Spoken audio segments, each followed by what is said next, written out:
if you get a person who's 100% ready, that's too late. It's too late. It's too late already. He's right for movement out. He should move.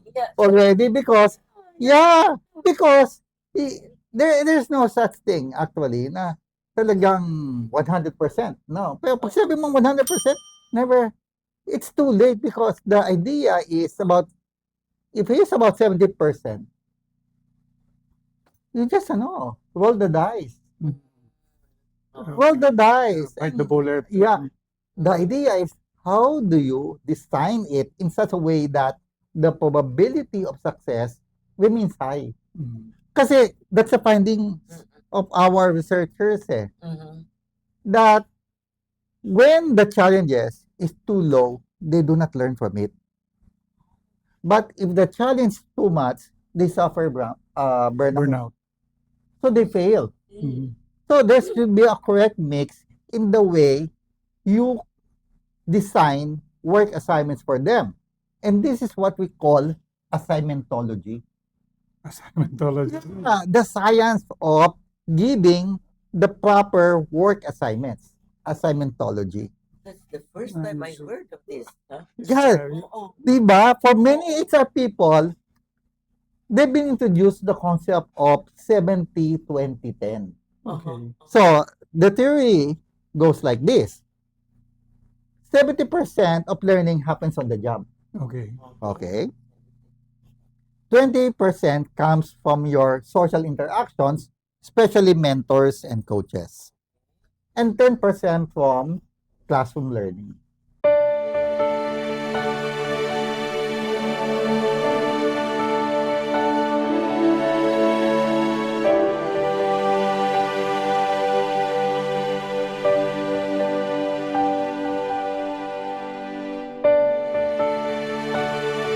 Good day.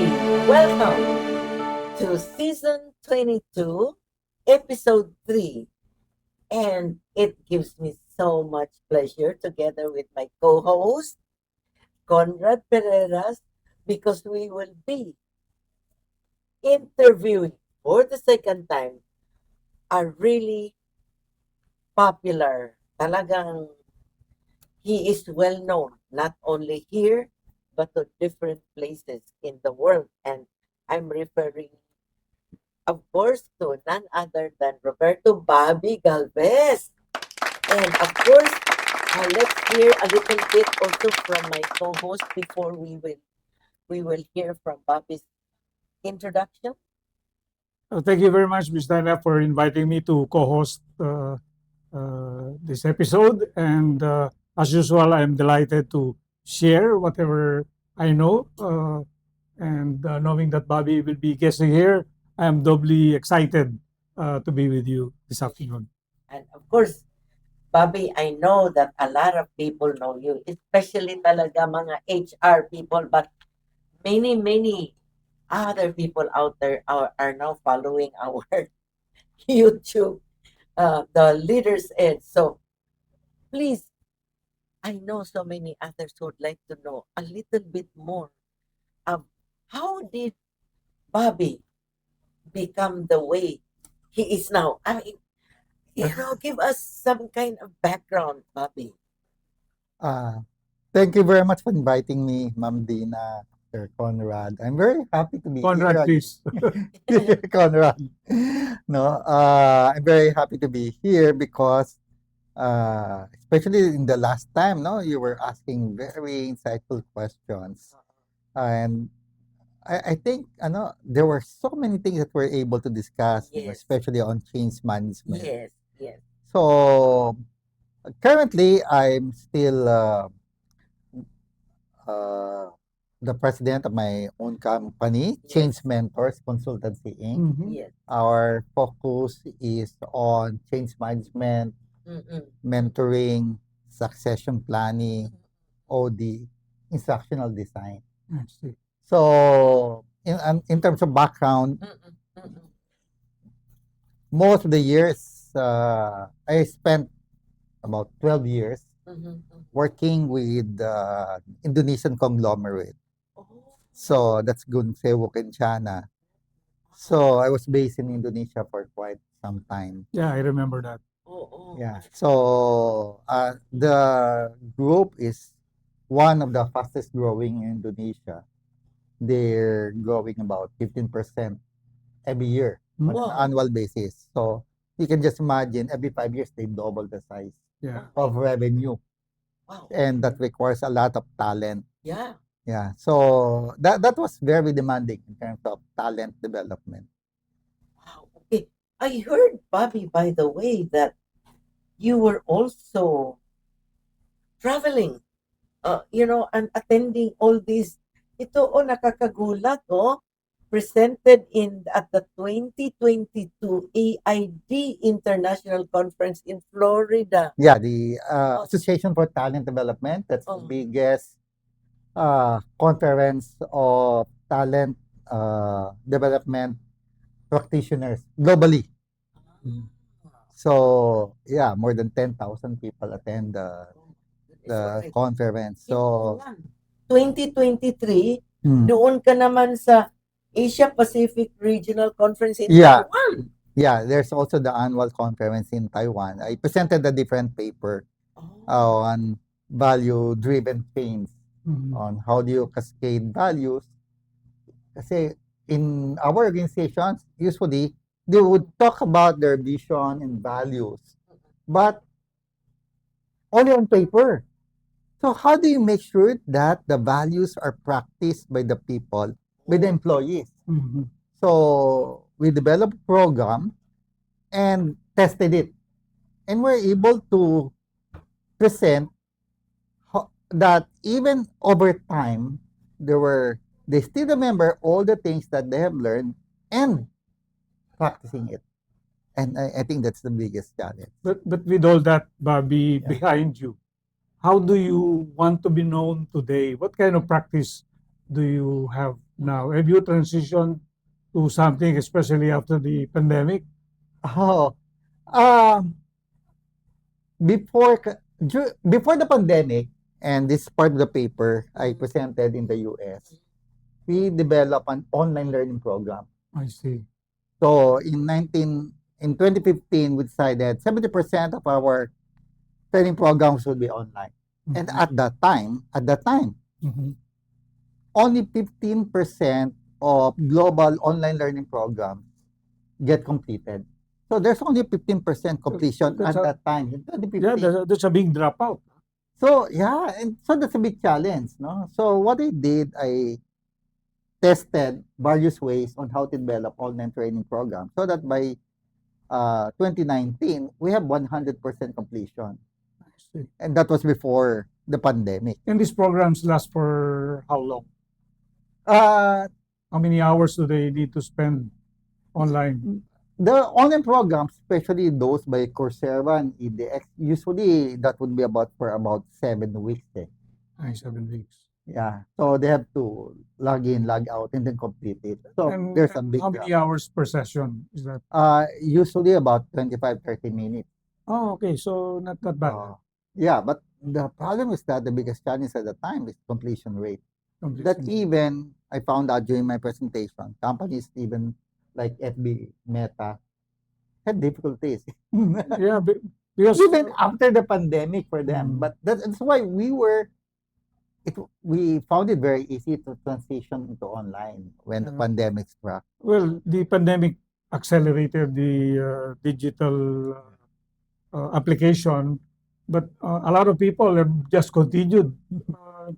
I was just reading what they've been doing in the Asian Institute of Management, where they've expanded their programs from 3 graduate programs to I think 15 or 17. They even offered undergraduate courses, even with a doctoral program, and most of these are done online. And personally, I hate online. A lot of people do. A lot of people do it. That's the reason why there's even up to now, the completion rate Yeah. is very I- low. I- Unless you have a change management strategy. And that's what I specialize now on. I see. How do you manage change? Yeah. I see. So you stuck to your core business, except that you do it differently. The core, because I'm HR, the core is really managing people Yes. and how do you introduce change. You know, So basically, that's the biggest challenge. I've gotten so interested lately about HR because I am focusing on execution. Yes. And one of the conditions that is being required is that we find the right people and put them on the right seat. And in many instances, there is a big mismatch. And this is the reason why online training is very much encouraged, because our people can do the training without leaving their work. And they can even do it after office hours. Oh, actually, that's Totoo lang, I've heard already of this. Sometimes, kala mo, top executives, trial. Yeah. They think he will be good for that. Later on, realize, I have to get somebody else. And it switch. yeah. You're correct. That's a very big challenge. Yes. Getting the right people. My boss at the time in Indonesia, Oh. we call him Pak Husodo. He said that Indonesia, there's so many opportunities. A big country, so many. Yeah. So yes. opportunities for business is so much. No? It's there. So opportunities is not a problem. Capital, you can always raise capital. Yes. And he is much respected. He can raise capital. The biggest challenge is really people. Correct. Getting the right people Yes. and keeping them Mhm. and making sure that they deliver. Oh. So the role of HR is really, how do you get these people And keep them accelerate interested. their development? Yes. Accelerate the development so that they deliver as soon as possible. Mhm. And I think that is where our topic for today would Yes. come in. Yes. How do you accelerate the development of people? What's the fastest way to accelerate? And interestingly, we have known it for quite some time. And yet, not all HR people have used it to accelerate the development of their people. Hindi naman hinog sa pilit. Pwede mo ang sabihin, paano ba kinakalburo, di ba? Di ba? Yeah. Oo. Because you want to squeeze the... Oo. Yun ang magandang insight. Kailan to nagiging hinog sa pilit? And that's one of the insights of our researchers kasi there's science in it. Mhm. How do you accelerate the development without being hinog sa pilit? Kasi pag hinog sa pilit, mapait, so it's failure. And sometimes, because they don't have the science on how to do that, then they're not able to deliver the right kind of people needed by business for growth. Yes. And yet, Bobby, from experience, my observation is that if you put a person on the job, kahit hindi pa siya ready, he will grow on the job. That's a very good point. Actually, I had another interview and we're talking about succession planning, and we assist a lot of companies on this. And I was telling them, if you get a person who's 100% ready, Mhm. that's too late. It's too late. It's too late already. He's right for movement out. He should move Yeah. already because there's no such thing actually na talagang 100%. No. Pero pag sabi mong 100%, never, it's too late because the idea is about, if he's about 70%, you just roll the dice. Roll the dice. Bite the bullet. Yeah. The idea is, how do you design it in such a way that the probability of success remains high? Mhm. Kasi that's the finding of our researchers Mhm. that when the challenges is too low, they do not learn from it. But if the challenge is too much, they suffer burnout. Burnout. So they fail. Mhm. So there should be a correct mix in the way you design work assignments for them. And this is what we call assignmentology. Assignmentology. The science of giving the proper work assignments. Assignmentology. That's the first time I Nice. heard of this. Huh? Yeah, Oo. diba? For many HR people, they've been introduced the concept of 70-20-10. Okay. So the theory goes like this. 70% of learning happens on the job. Okay. Okay. 20% comes from your social interactions, especially mentors and coaches. And 10% from classroom learning. Okay, that's a theory, and this is backed already by research. Okay, I will explain it later. If it's 70% is on the job, 20% to mentors, and 10% by learning, why do many corporations simply offer classroom learning for development? Di ba? Yeah. Why? But- If we say that leadership development happens 70% on the job, why is it that they're doing only primarily and depending primarily on the 10%? Huh. My initial reaction prior to sitting here was that it was just the opposite. I thought, based on my experience, that somebody with a lot of academic preparation, when he's hired, brings a lot of bullets or ammunitions in his arsenal to the job. And therefore, he, he starts immediately with a portfolio, not only from his past experience, if he has any, Mhm. but from his academic preparation. No? So in the US, I know the minimum requirement to be hired is an MBA. Mhm. But from what you're saying, most of the learning comes from actual experience. That's true. That's why many of these people with so-called academic credentials Yes. join consulting companies first. Yes, yes. The reason is what they have is theory. Yeah, I they have still, see. yeah. What they have is theory, not necessarily actual experience. So what they're trying to do is leverage what other people already are doing, Oo. and then depending much on the seniors to provide them guidance. Mhm. No? I came from a consulting company also. Yes, I yes, spent yes. Oh, about 12 years also in consulting. that's a lot. Yeah, and it's an international consulting Yes, also. Uh, because many of the companies, not only abroad, but in the Philippines, they watch for these Harvard graduates, those from Wharton, from Stanford, and the moment they come in, they put them in very responsible positions, Mhm. only to find out that what they bring is theory, and the practice and what they want to do is to turn the company upside down, especially family-owned corporations. No?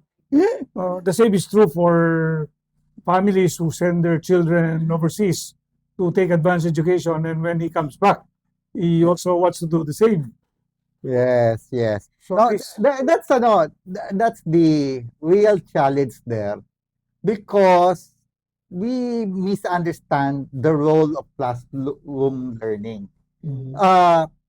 Actually, there are many, there are many criticisms about classroom learning. The foremost of which is people forget what they have learned. Would you still remember what you have learned in terms of theories back in college? I can tell you that I took econometrics in graduate school. The only thing I remember is how to use the compound annual growth rate. But are you using that in computing for the compound annual growth rate? Well, we use it for preliminary analysis. Preliminary analysis. Yes. But that's not your day-to-day, what you are doing day-to-day, especially if you are in a leadership position. I had to also struggle about learning that for my graduate school, no? One of the biggest challenges din kasi, people forget much of what they have learned In school. in school. So the tendency is that because of the amount of distance from the time that they have learned it to the time of application, they have already forgot much. Okay. So the learnings the learnings do not stick. So that's one of the problems. Second, if those are mostly in theory, not based on the person's experience, they still remain in theory because there's no realization. I'll give you an example. No. I was head of HR before, and to my surprise, the owner of the company asked me to head one of the subsidiaries. Why would an HR person head Mhm, mhm, an operations company? It's a Mhm. manufacturing mhm. company. The problem is that the company has been in the red for 3 years. It's basically bankrupt. No? So I was thinking maybe the owner thinks that what's the worst thing that can happen? But I was able to reduce losses by 70% Ooh, by the first year. By the first month of the second year, I was able to make it profitable. Mhm. So I was also surprised about what I was able to accomplish. But I only realized it when I've done my own MBA, my Master's in Business Economics. The purpose the MBA is to crystallize my experience. Kasi when it was not doing very well, mhm, what I did was to study who are the customers, what are their needs. mhm. And then after that, I tried to look for additional suppliers and started selling them things that we do not manufacture. We have not done that before. So from direct manufacturing, using the network that we already have, we started trading. It's only after I've gone through my MBA that I realized that, oh, what I did is to understand the customer. Second, I changed the business model. Mhm. So it only provided me understanding because I already have the experience. Yeah. But that memory stuck with me, the learning stuck with me. So the role of classroom is to provide a language, a model, a framework to understand a given experience. Yeah. So if we go back to the theory of learning, that 70-20-10, we go back to the original theory of David Kolb, the experiential learning theory. Doon kasi galing, basically, yun ang roots of the 70-20-10. There are 4 steps, sabi ni David Gold. First, concrete experience. You encounter a real situation.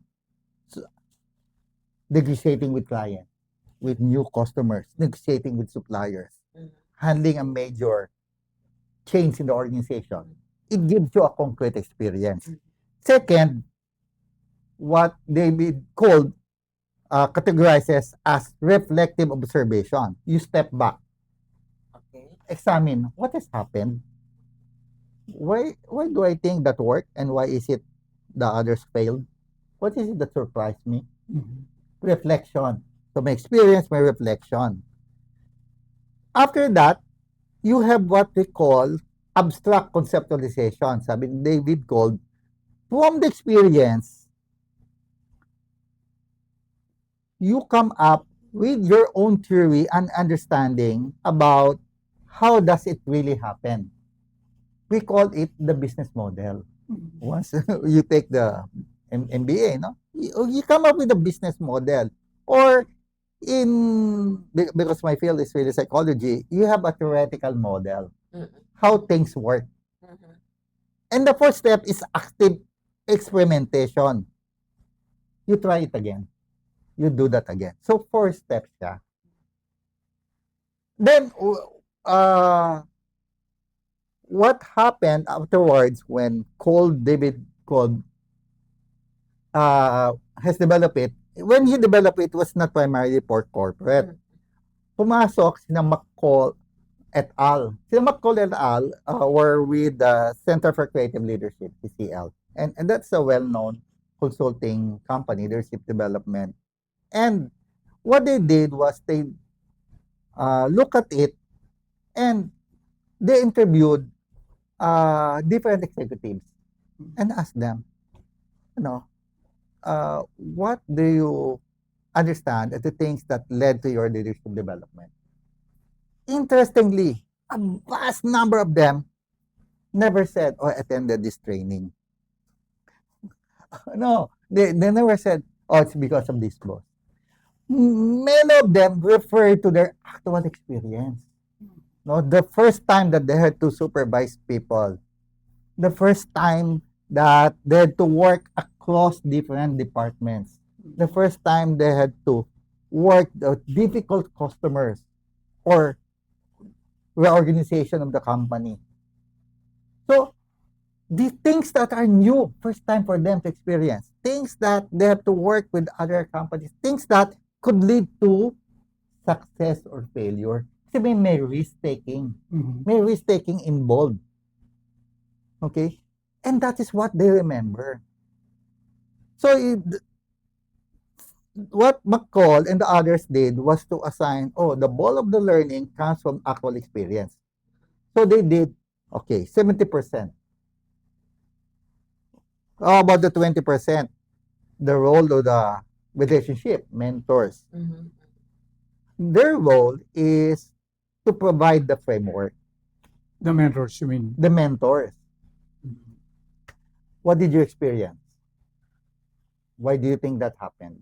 So they ask the question. They ask the questions, relevant, penetrating questions. And they force them to reflect about the experience. See So that the reflection happened. to the reflections it To the enhances their reflection. knowledge. Yes. So, nakita nila, yun ang role ng mentors. It is not an optional role. It is a critical role na kailangan reflection. But what's the role of the training? The role of the training is to provide them the scientific model, the business model, how it works. The laboratory. Yeah. So when you attend your MBA, for example, you learn, okay. When you come up with a business, you do the You do your business plan SWOT, no? The SWOT. analysis. You do the SWOT analysis. You do your customer analysis. You understand the business. And then they come up with different tools how to address the business. So, may mga tools, this is what we call a model, the business model, na ito yung nagbibigay ng language. Mhm. They never attribute their development to this training or to the mentors. But they play still very critical role. So, kailangan makakasama siya.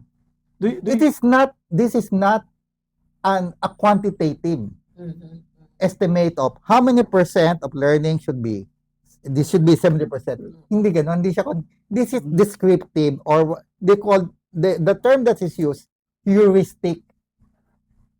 It's a heuristic tool for them to understand that you need to use assignments, work experiences to develop your people.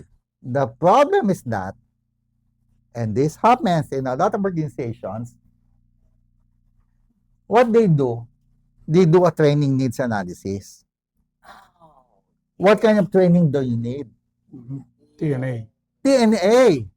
It's not exactly the right question.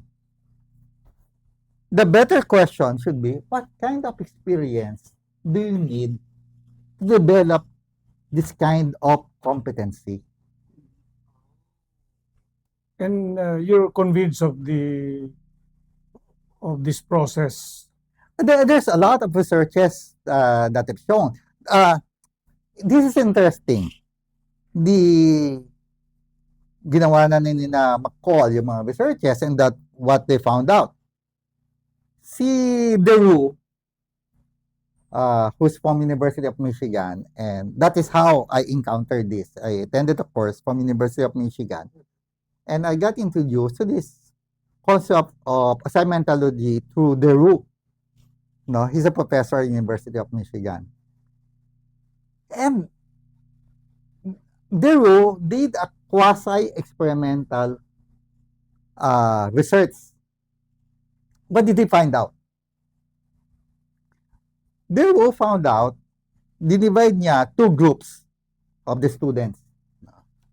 Yung isang group were asked to do reflections after they have done the job. Mm. Yung isang group, no reflections. And, surprise, surprise, yung mga nga gumawa ng reflections, they were asked, all of them afterwards, after the period, time lapse, they were assessed by others on whether their leadership skills have improved. Those who were asked to reflect, With experience. on their experiences, they were assessed by the others to have developed leadership skills. Those who did not, they were noticed no difference, no change. So, ibig sabihin, even if you have on-the-job experience, if you do not reflect on it, sayang. Sa Pilipino, ang term natin doon, di ka na natuto. Yeah. Oh, ginawa mo na isang beses, ginagawa mo pa ulit, kasi hindi ka natuto. Kasi there's no reflection Mhm. that happens. The reflection allows you to sit back and analyze what happened. Exactly. The mentor asks, so what do you think worked? What do you think did not work? If you are asked to do that again, what do you think? What other options will you consider? So, you go to the next step ni David Cole, which is experimentation. You try something else. I think that is You throw the the same observation with the MBA students who enroll in the program right from college versus those who are required to have 2 years work experience before taking the MBA. Those with experience always come out much better. Yeah, kasi the reason for that is that they find meaning. They can relate. They find meaning is what is being taught. The same is true with classroom learning. If you do a workshop, if you do training, but after the training that ends, walang impact yon. You think, Bobby, this theory or whatever you call it now applies to other life situations? Oh, that's a very interesting question. Maybe the better person to answer that would be Ma'am Dina. Because I was just thinking, if asked, what do you want to do in life? And if you want to be happy, my father used to say, you want to know how to live a happy life? Get married. If you find the right woman, you'll be happy. If you find the wrong woman, you will become a philosopher. So, ibig sabihin, there is a learning from the second case, right? You get to be more reflective, you get to be more philosophical about it, and you can rationalize why your marriage failed or succeed. The problem is that I don't think many of them do reflect because they marry once, twice, thrice, Yes, diba? yes. Yeah. So they do not learn. They do not learn They from do not learn. past experience. Kaya nga kailangan pa din ng mentor. Yes, yes. Kahit na ito learning, what we are saying, kahit na ito classroom, pag naputol yon, classroom lang siya. Walang application on the job. And walang reflection afterwards in terms of how it is being applied. Oo. The learning is forgotten. It is lost. So, yung training curriculum mo, walang impact.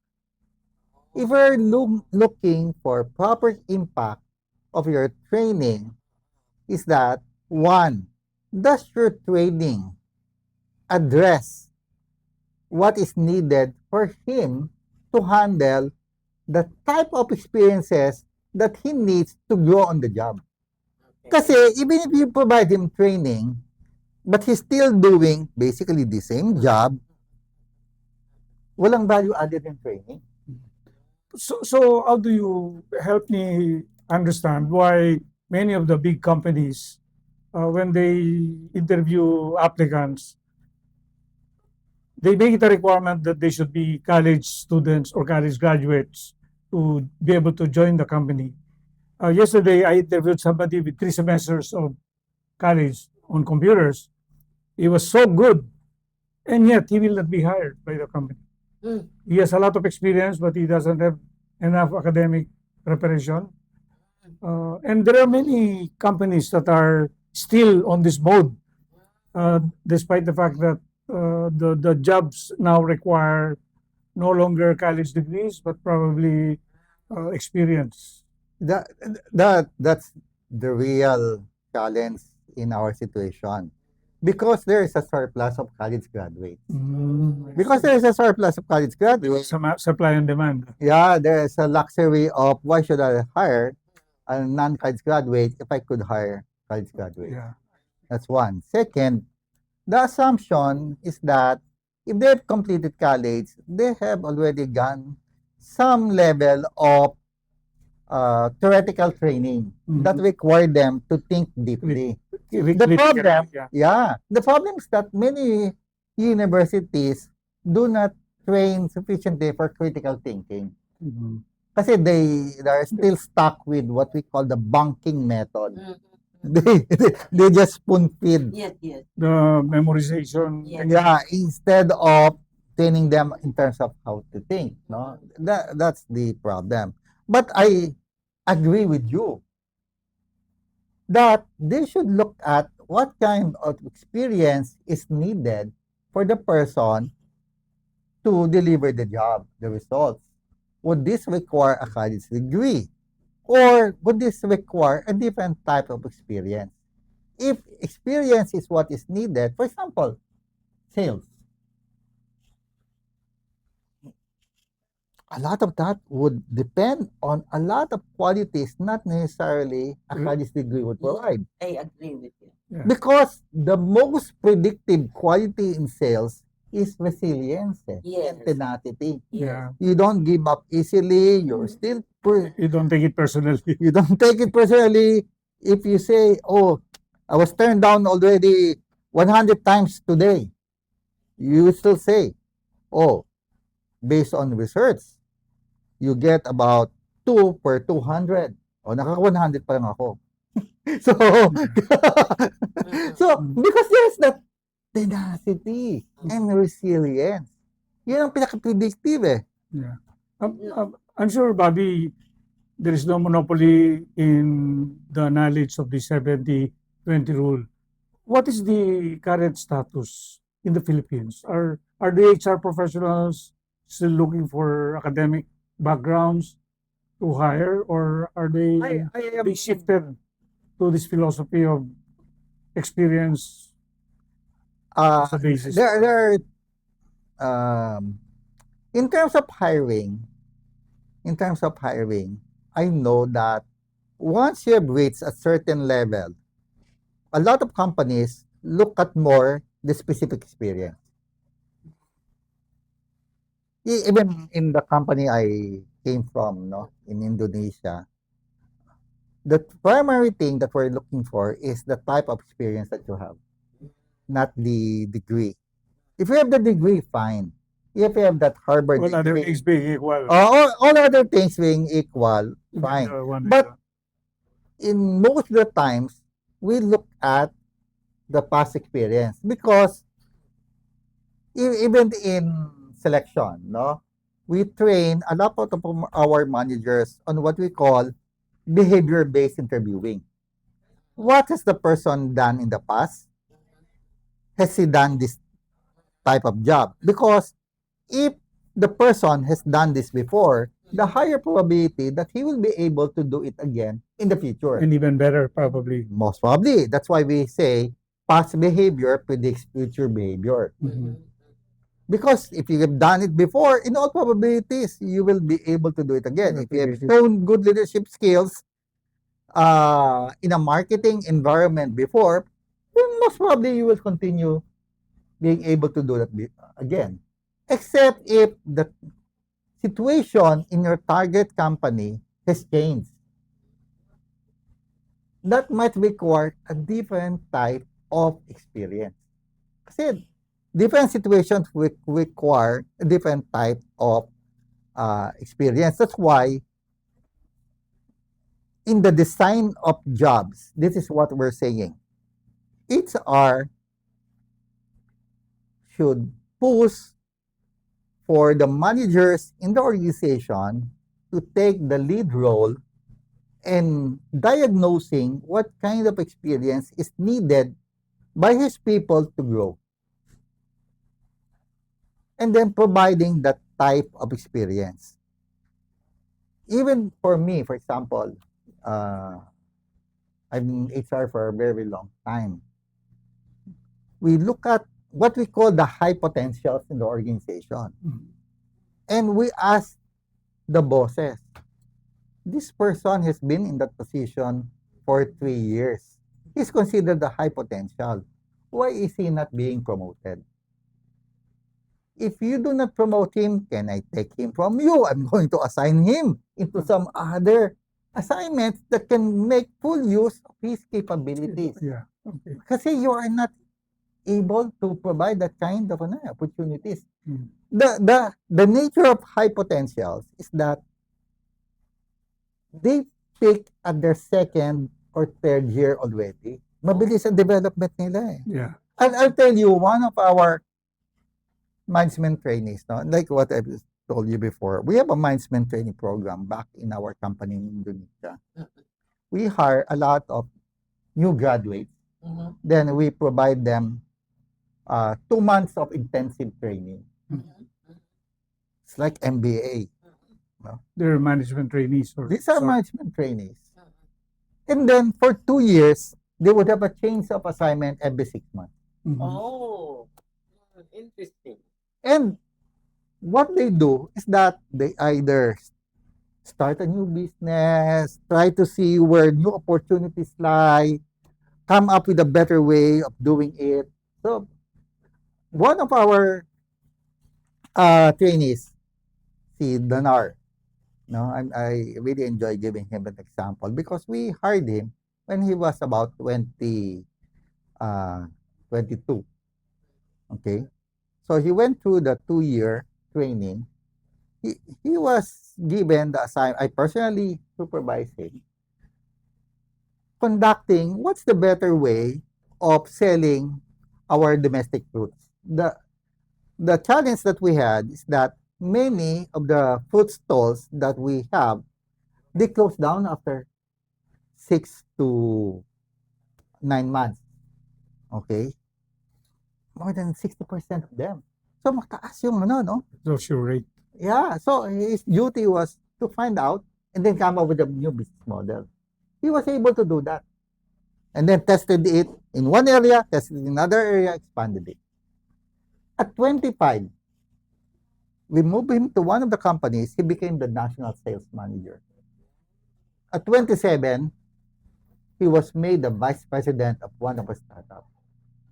I was saying earlier, our design is that for these high potentials, within 10 years, you should reach your executive level C-suite by ka. being promoted every 3 years, at least, no? Him, within 5 years, executive level, by using as a methodology. They go through the learning, they get specific assignments that would develop their capabilities. They have mentors. What is the rate of acceptance on the subject involved? Do people want to be assigned new tasks? Are they raring to go? Or because there is comfort in staying on the job, escalating it the way most people do. They started as a researcher, then they become a senior researcher, then they become head of research. So they will be researchers all their lives. I saw in my career a sales person not wanting to be promoted. He only wants to be a salesman. And to the day he left the company, He was still a salesman, happy salesman. Yeah, people are different. Yeah. Oh, oh. People So, are different. so management may want to assign you to different types of work. Yeah, they're asked, they are interviewed uh, There, about their career aspirations. There are those who are just happy in their current jobs. So you don't you include force it. those already. Yeah. Yeah, you don't force Oh, that. okay. Kasi they have other things in their mind, no, in Yeah. their life. So that's okay. So you look for the superstars. Oh, Well, we look for people who have aspiration, I see. Okay. okay. who have aspiration Okay. to assume a leadership role. Yes. Yeah. The reason for this is this. If you don't have that kind of aspiration, you will not be willing to take risks. Kasi yung risk-taking behavior, kasama yon The leadership. sa leadership You must, like what I said, the kind of assignment that you provide should require them, should provide the opportunity not only to succeed but to fail. If there is no risk, that's not a challenging assignment. Okay. So For it to be a challenging assignment, oh, there must be an Oh. opportunity for failure. Sabi that you would strongly recommend that before they move people around or give them higher positions, they need to talk with the people first. I mean, one on one, Exactly, Oh. exactly. not just as in move him without telling him. Uh, I think a lot of companies do that. Mhm. They talk to the people first and ask them whether they'll be willing to move. Kasi when I was with BPI, we have also a management training program. Mhm. The daughter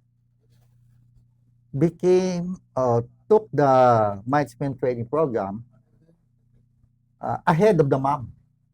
Oh. Because the mom refused several times to be included among those who will be promoted because she said there's a lot of responsibilities that I want to take on as a mom. Yeah. I cannot do that now becoming a manager. But the daughter was willing, so she was promoted ahead of the mom who, upon seeing all the children graduate, and she said, I'm now ready. Ah. All right. Now, Bobby, what can you say about? Well, Dino and I recently had an experience. A new client gave us this scenario, told us something like this. They are wondering why the younger, so this has something to do with generation. Mhm. They notice something with the younger generation. Mhm. They are treated well, they're given all the opportunities, but it looks like they have their own ways of doing things, and when they are told to do something, many of them don't follow. They refuse. They refuse, and some of them just quit. And yet they were treated well. They were given opportunities You mean at work? at work, Mhm. and they notice the behavior. It's like, what's wrong? So Mhm. they told us that because they were not happy with when normally, see, this is what the president told us. Mhm. Normally, Mhm. with the people they had, shall we say, more mature ones, Mhm. wow, they welcomed the way they were treated, the way they were given opportunities to this. Mhm. But they seem to want to have their own way. Mhm. They don't seem to want to follow what the company has in store for them. Mhm. So that only generational or Okay, I have three answers to that. uh One, the generational differences have always been there. okay. Um, Plato complained about it, and you can just imagine 2,000 years BC, no? Yeah, yeah. So, uh, lahat all generations would have generational differences. It's not something new, Okay. okay? Okay. There's the tendency for people to rebel, or especially for younger ones, about the rules of the older ones, no? And so the older ones would always say, nung panahon namin, Yes. Oh, it Yes. always happened across generations. Second, nung alaw. nung araw. Uh-huh. Second, the child rearing practices have also changed. A lot of parents think that they're protecting their child, they're training their child by protecting them from all types of Challenges. challenges, no? So they do not suffer failure, they are protected. Don't know. So it doesn't build enough resilience. Yeah, no? tama. So that's second point. Third, I think economically, those who say that have the means. They're not afraid to lose their jobs. Yeah, because they have backup parents who could still support them. For They have some allowances that they could support them. So it's not like those who belong to the lower classes that I will do my best to support my family. I will go abroad. I will go to Saudi, be away from my family just to support the family. It really depends on it's a class mentality because they belong to a different class. So not just the generation. No. No, I'm teaching in UP, you know. Yes. Yes. And that has been observed. There is a different way of child rearing among lower classes and the different child rearing among the middle class and up. Those on the middle class and up are trained to question everything. Oh. Okay. The parents are, The parents, no? the parents are patient.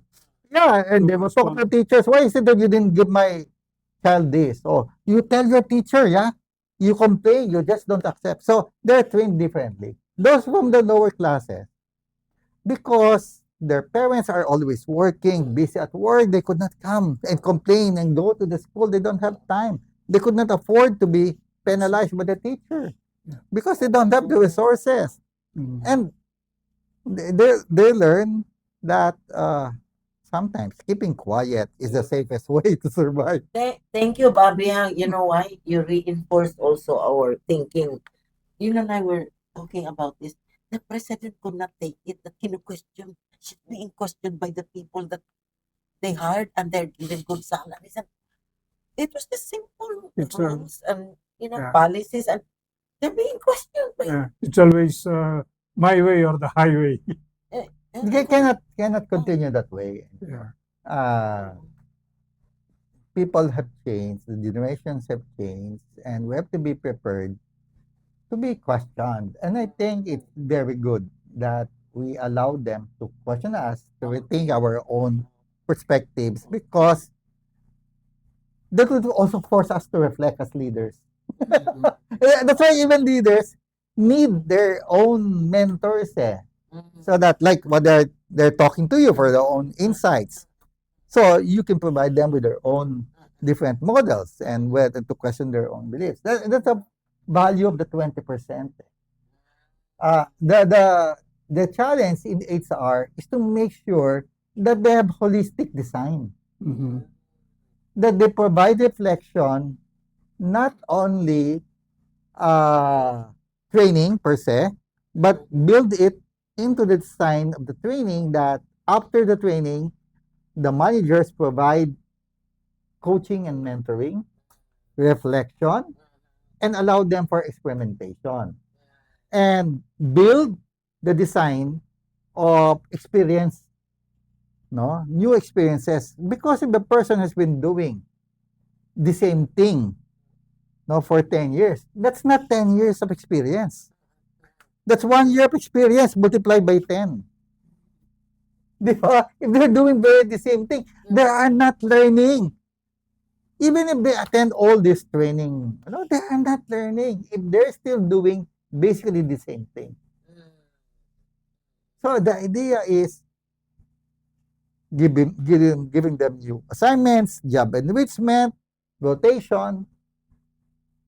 Rotation is a very underrated tool in a lot of organizations. My company used to call it developmental assignments. Yeah. So a Filipino is sent to Malaysia or Singapore, and when they're ready, they come back and be the leader in their own country. Yeah, A lot of that. But before they did that, they lost a lot of talents. Because, like in my case, I was 40 and I am ready to become the general manager of my company. And when they tell me that I'm not ready, I cannot take that sitting down. yeah, that happens. Kasi, if one thinks that he's not growing anymore in the job, yung what you have mentioned before, ano na eh, yung 100% ready, sabihin, sobra na. Sobrang hinog na. Sobrang hinog na. Sobrang hinog na. Yeah. We do not want that. That's why I said, in succession planning, you do not need 100% readiness. My analogy to that is cooking a 10-minute hard-boiled egg. You don't get it out of the water on the 10th minute. You take it out on the 9th minute, knowing that it will be a 10-minute hard-boiled egg. Okay. Ano yan, ha?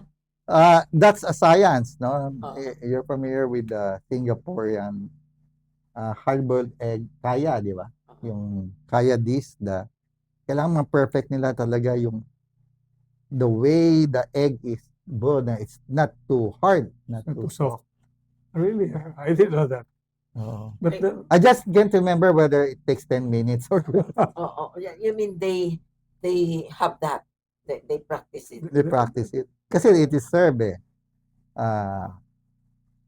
it has to be the same It is a every bit time. the same. Oh, Yung spaghetti, di ba ganun din? The noodle. Yeah. It's counted by the minutes. oh. That's why my experience with Not too soft that. my experience with McDonald's is that I want French fries that is crispy, and I discovered that it has to be 5 minutes. But recently they told me, no, sir, we cannot serve a 5-minute French fries because it's burnt. No, I said, I've been doing this for the last 20 years. You have to try it. And when they try it, I'm happy. But many of the new managers in the McDonald's chain, they don't serve anything that is different from their standard. Oh, And it applies to coffee. Applies to coffee. I see. I order first drip, freshly brewed Ah. coffee, and they won't serve it unless I insist, because they say that it's unfair to the next customer if the coffee served to them is diluted. Because I take the best, the first drip, it's the best.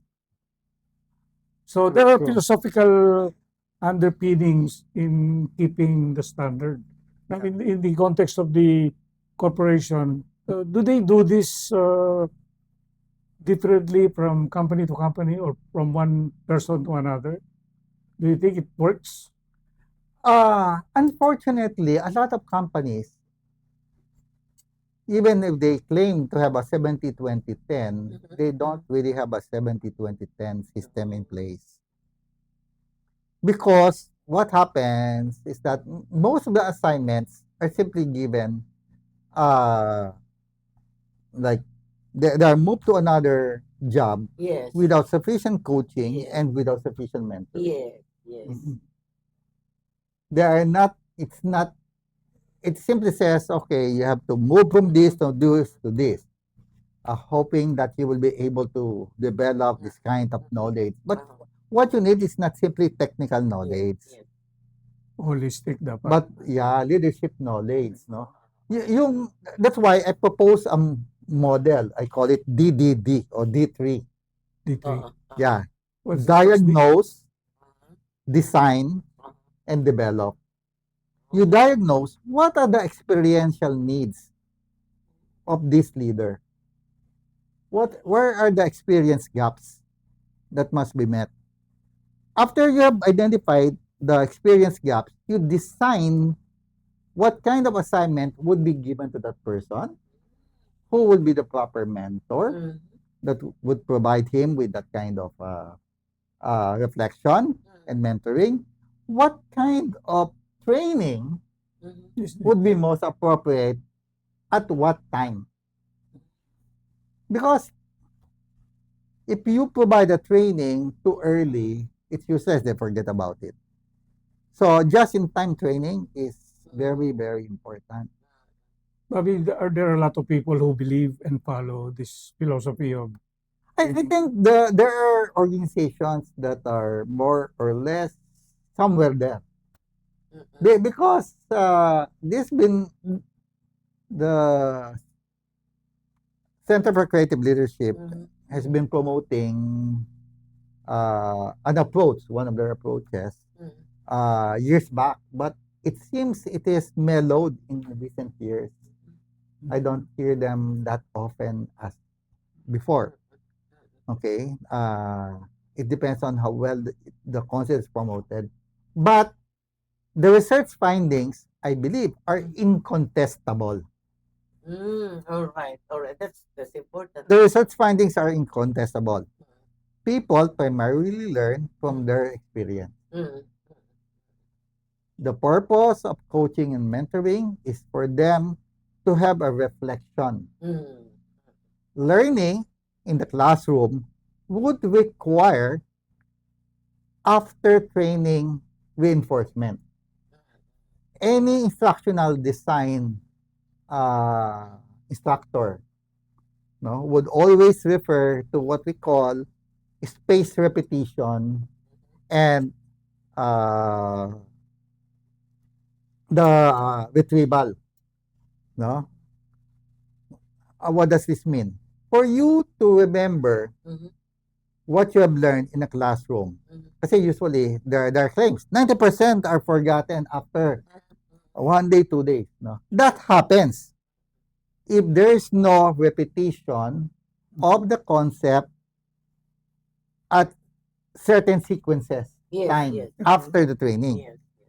So that puts on the when yung retrieval practice with the technical term is retrieval practice is to access it again and again until you until it goes from the short-term memory to the long-term memory and until create new neurons Mm-mm. that makes it more available.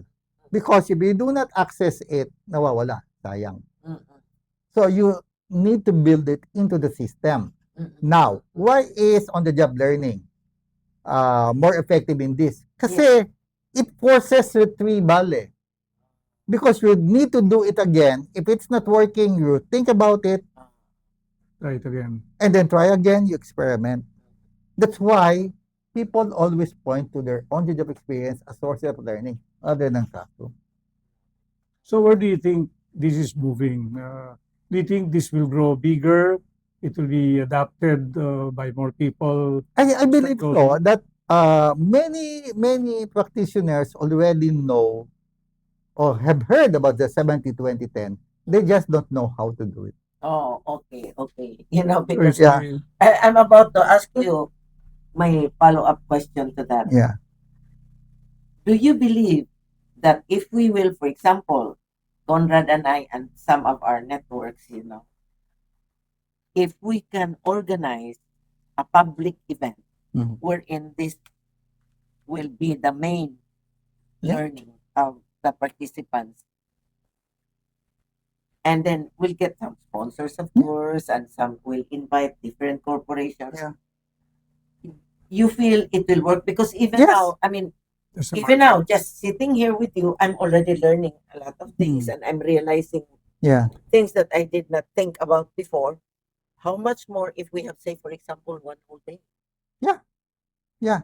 And I think every HR leader and manager Mm-hmm. should know how to develop his people. Mm-hmm. That's one of our responsibilities as leaders, developing our people. But a lot of us don't know how. Mm-hmm. And many of us believe that people learn on the job. And that they learn on their own. The problem is that they learn on their own. Yeah. Yes, yes, yes. They discover Yeah. sariling sikap. Akala nila Sige, mag-attend ka ng training. Okay na yon. Akala nila, pag nakapag-attend ng training, okay na. Hindi. The role of the Yeah. manager is check. Is this the kind of training that you need? Okay. Does your current job assignments allow for new learning to happen? Do I need to enrich your job? Do I have to provide you new assignment? That is in the capabilities of the line manager. That is also within the capabilities of the HR leader. I remember in BPI, no? In BPI kasi, I work, as you know, no? As HR leader in BPI. The company has a policy of rotation. Every 3 years. If you are high potential, you should be moving every 3 years. Mhm. If you do not move every 3 years, you will receive a memo from HR. And that was I'm the one handling career management. And talk to them, why are you not moving? For you to retain that, it has to be a letter from the president allowing you to hold on to that person and not promote him or give him a Okay. new assignment. So this really starts from the top. The top, it has to be a policy. It has to be, for it to be a practice. Kasi moving people is not easy, right? Yes. And people tend to be attached to their jobs. Yes. Not yes. all people would want to be moved. Yes. Yeah, because there's their comfort zone. In the bank, it's easy to justify. It's for compliance purposes. Di ba? But in other organizations, quite difficult to justify. Yes. Now, why are you moving them? Why are you giving the assignment? Like what you have mentioned before, some people are open to it, some are not. So, you need to prioritize also your high potential. Yes. Because challenges like opening up a new business or trying to identify new needs markets is not available all the time. So you need to identify who in the organization will be given this kind of opportunity to grow and be a different leader. It's easy for big organizations if they have that direction of constantly expanding. Like us, we were constantly expanding back in Indonesia. That's why we always have a new challenge. We need to throw a lot of people, no? When you're a big company, you have so many options. Do you think this will work in small and medium scale enterprises? That's very interesting. Okay. They say that the advantage of joining a startup is that you get to do a lot of jobs. Yeah, you get to see the whole. Get to see the whole. Okay, so we were interviewing some candidates who have already worked in startups. Interestingly, they've been with the startup for 2 years, but they could not do the other things that we expect from employees who have been with us for 2 years. As I've told you, Danar immediately, became national sales manager. He could do that, but for others, don't, because some of the startups, they ask you, do this, do this, do this, but there's no reflection. The startup founder do not sit with you and ask you, what have you learned? And they do not allot money to training. So that they are not able to see how the Yes. theoretical model fits into the way that they do things. Yeah, I get it. You can start with the 70%, but if there is no 20% and the 10%, it's like Exactly. So all those three are needed. The problem with many organizations, they're so focused, especially HR, they're so focused on the 10%. Yeah. In the case of government, it's more for compliance yes. rather than performance. So, Sayang, di ba? Sayang. Yeah. Because they have so much resources. Conrad, there's something else, and this is critical. the budget, the funding. It's always the budget. It's, Yeah. we don't have that budget. There is. You have to find it. Oh, yeah. We know very well that there's so much budget, di ba?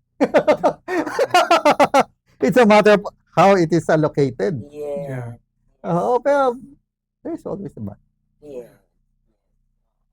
This, I tell you, Bobby, this has become even more interesting than what I thought because I was just so, oh my God, I was so struck with when I started reading that LinkedIn post. Oh my gosh, I want to know more about this. Now, I'm curious. Mhm.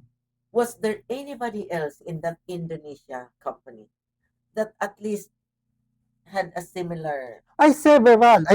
I'll let you know. Ha? Oh, One of our companies, we had to reorg. We had to let go for those who are not doing well, or we found out that they do not match the kind of growth expectations that we have because we want to grow it further. So we had to let go of a lot of people. You know who took over? Our management trainees. Very young, less than they're still in their 20s, and they were taking on senior roles. oh, That's what I meant. They grow in the job. If we didn't have them, ay nako. And yet the company still grew much faster.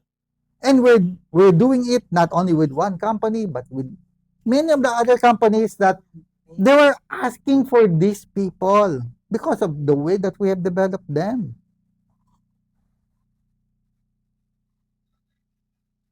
oh, It works. terrific. It works. At any rate, I'm so happy that we finally got to do this. And Yeah. Conrad, you're on notice. You and I will organize a public event, and we will tap our network. We can get sponsors, and we can invite different. Sure. This is a need, critical need Yes. at the time. Let's start with PBAP. Yes, yes, yes, yes. yes.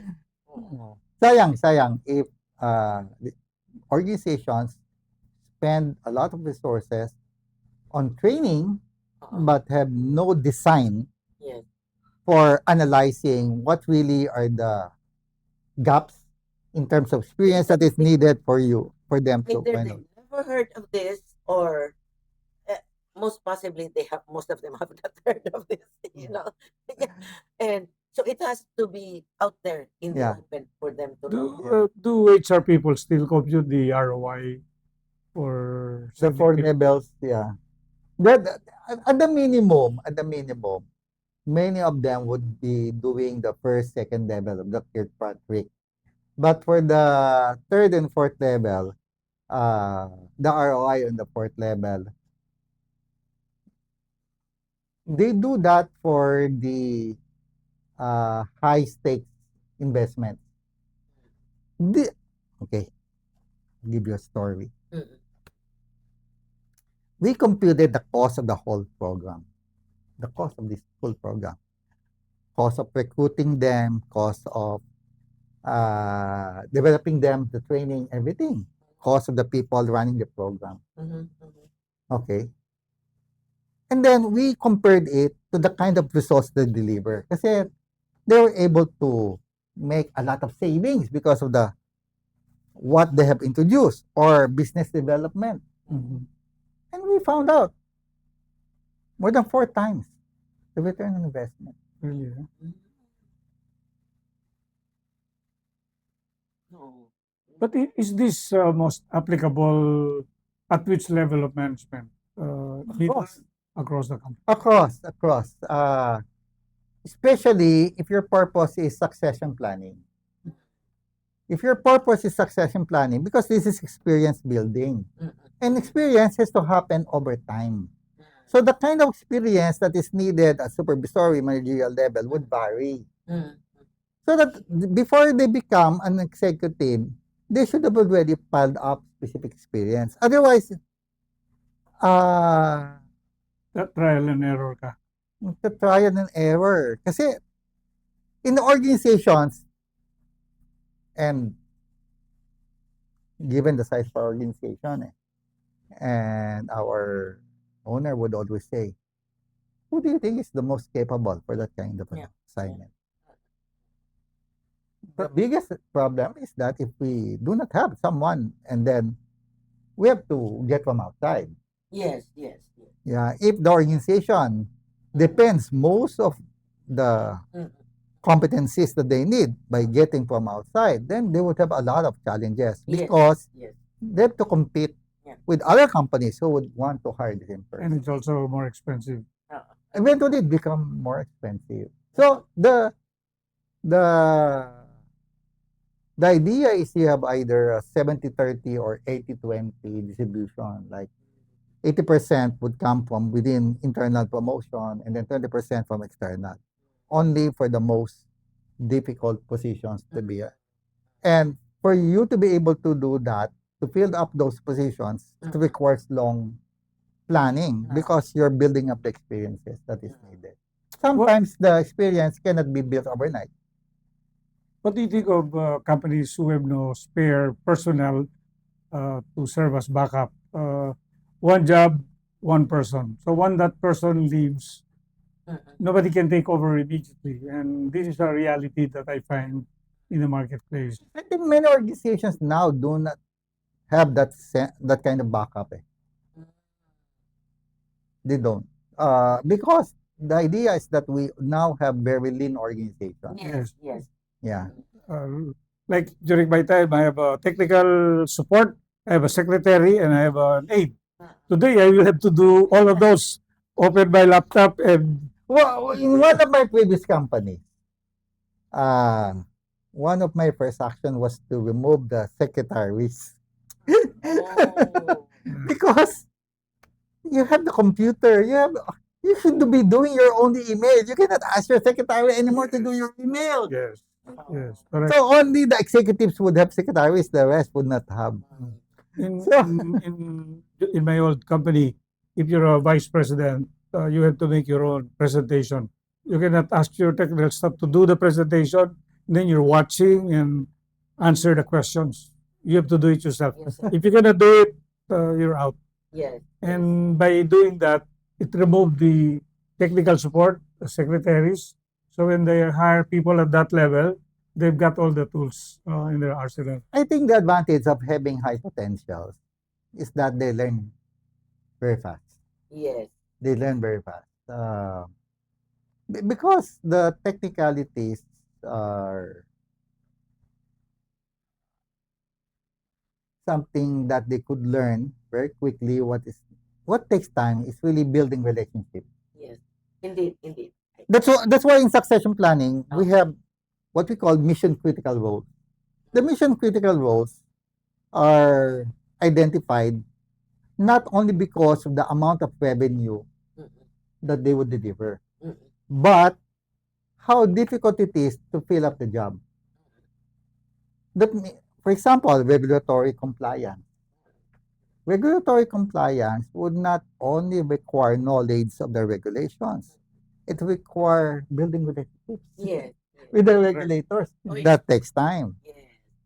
That takes time. That's why, for succession management purposes, you have to make sure that aside from that head, you have other people who are able to build that kind of relationship. Yeah, correct. Because otherwise, They'll be vulnerable. but you do not have to do that for the non-MCR. So that's all right. You do not have to you do not need the backup for the non-mission critical role. Bobby, I have a special question for you. In my line of work, I deal with the board. Do you think this will apply to the board?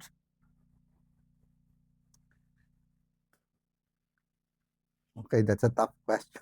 Yes. Because when we select members of the board, the composition should be varied.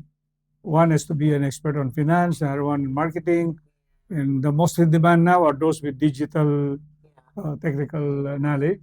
Then you've got other disciplines, and if they come in with the skills, well and good. But when you don't, you need to have some kind of training as well. That's why we send them to learn governance. Okay, I think you're bringing up a very good point, which is one of the trainings you're sending them to is governance. Okay, because expert advice, you can always pay for it. Mhm. Do you need a lawyer in the board? Yeah, they're diamond asset, right? You can always get expert advice from your lawyer that you have to pay. Mm. What? Because I dealt with the board members of our different companies. Yeah, what they provide is insight. Mhm. What they provide is insight. I remember even my boss then Mm. uh, at Tepanto Mining, the owner, Philippe Yap. Yeah. Wow, he's not. He when he bought the company, his background is not mining, but he asked the most difficult questions that even our mining leaders are not able to think of because the wealth of experience and the entrepreneurial thinking that he's bringing into the table is so different. It brings in new insights, The insights new are perspectives. different. So I think what you are paying, if these are board members, you are what you are paying for is the insight that they will be able to bring based on their experience. Yeah. Uh,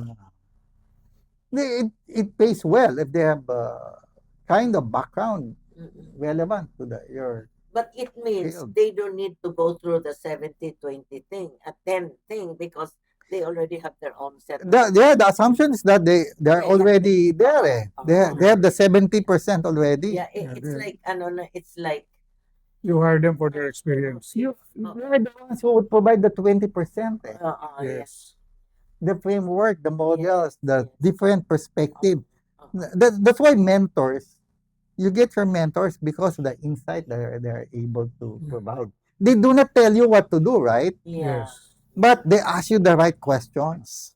It's, yeah. It's They ask you, if you do that, what do you think will happen? And sometimes the mentors do not come from the same field. Yes. Correct.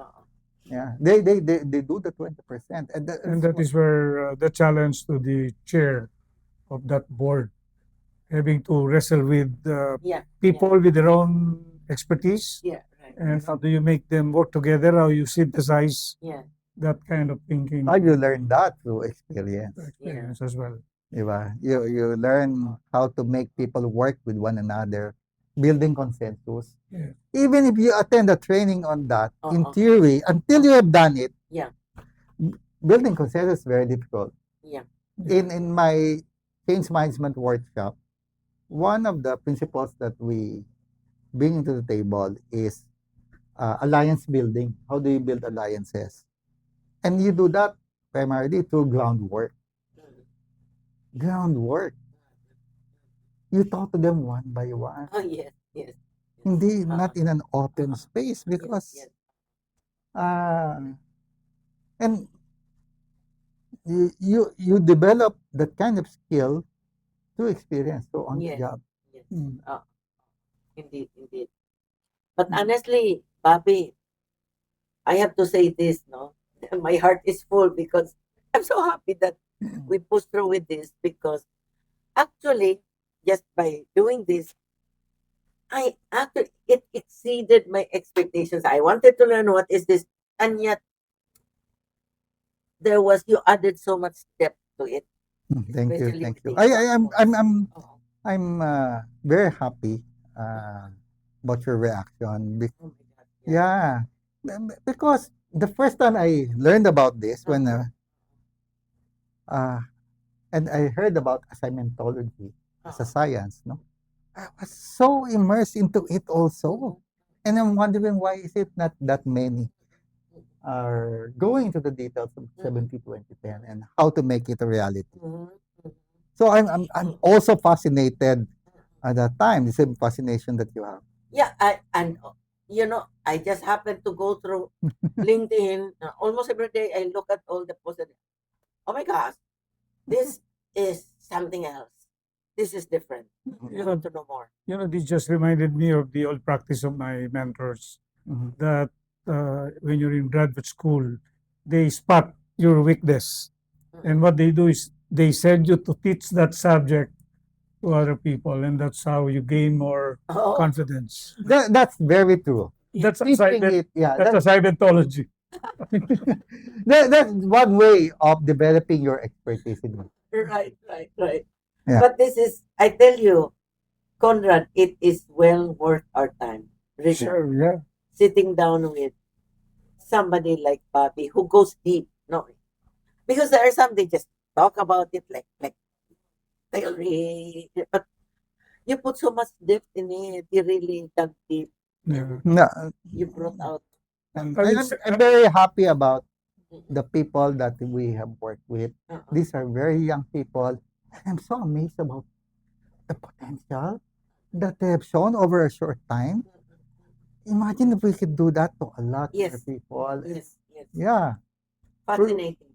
After this program, we're going to send the link to many of the HR practitioners that we deal Yes. with. Yes. What would be your message to them? Yes. Please. That's a good point. Yes. Okay. Many HR practitioners have heard about 70-20-10. They know that learning 70% comes from on-the-job experience. Okay. They sometimes think that it's a more matter of apportioning 70%, 20-10, 20%, 10%. That's not how it was conceptualized by McCall, by Scott DeRue. The idea is you use all of them together, one with the another. You cannot have learning to learning from classroom without reflection, without applying it. No? The idea, once you have experienced it, it becomes very clear in your mind. What have I done? Why is it work? Why is it that it didn't work? So, learning from experience is valuable in an organization. But how do we make use of it? The HR leaders, the managers should know how to diagnose experience gaps, should know how to make the proper assignments. What kind of challenges would lead to growth or not? And they should know how to mentor. Because without mentoring, it's difficult for some people to realize, so this is the kind of framework I'm now dealing with. Some of them would do well simply by attending a training and would have an aha. But many of us would require that mentor. I am very lucky. I had very good mentors. My bosses always provide that kind of insight, and I'm so thankful for. So they have to put this together, but it's not easy. We have to know the basics of it. So there you are. So this is actually, Conrad, we can start already preparing for Sure. this. I envision already in my mind that we can help a lot of corporations. We can help in nation building by Yeah. building better leaders. And I'm already thinking of collaborating very closely yeah, with sure. Bobby Mhm. for a one-day event, and we can provide all our HR leaders Yeah. with You can, framework of yeah, you can even start with a small group yes, and just keep on Yes. expanding it so yes, that yes, it's more manageable. yes. Yeah. But my real thoughts are on PMAP because that's where the Um, practitioners are. Yeah, because they are there, right? Yeah. You know. Okay. And I have not heard them discuss this yet. Not yet. Bobby, are you visible in PMAP? Yeah, I'm quite active. I'm quite active. And I have very good friends.